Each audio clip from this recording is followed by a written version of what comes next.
Save's Buildings at Risk register lists nearly 1,300 buildings across the country waiting for a new use. In Plymouth, so far 10 buildings have made it onto our register, but many more are worthy candidates in a state of disrepair and in desperate need of attention. Luckily, Plymouth has an ace up its sleeve.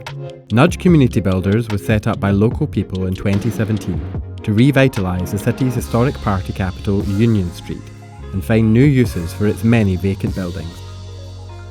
We're a community benefit society, so that means that we can do community shares, and we're really interested in collective ownership. We have 595 investors that have invested anything from £50 to £100,000, and that enables us to have the capital to start bringing a building back into use. The city had kind of turned its back on Union Street as well, so there's lots of regeneration that's happening all the way around the edge. So it's also about making sure that this street doesn't just gentrify, but actually that we can create a kind of change that actually benefits local people the most. We started at Union Corner, which was a building that had been empty for 25 years. From there, we bought the Clipper and we brought that back into use as a restaurant space and 2 flats above. We then took over the plot and it's home for 21 organisations. We bought the Millennium building, which is a big 1930s cinema, and we're bringing that back into use at the moment. The space we're in right now is C103.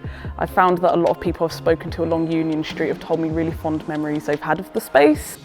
The reason it's so important to save buildings along Union Street is because a lot of people that have grown up in Plymouth, they remember what it used to be like on Union Street, and to see the buildings be used and loved is really important to them.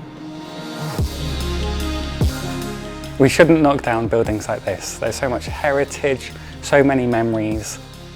The other thing is that we're in a building that is made of steel, of bricks, of stone, of wood. Every material has its own value, and we shouldn't just remove that either. There's a lot of preconceptions, I think, about what communities can do. People underestimate the power of volunteer contributions and the power of actually just making step-by-step changes and how that starts to build momentum. Feeling inspired by Nudge? Find out about buildings in need near you by visiting Save's Buildings at Risk register today.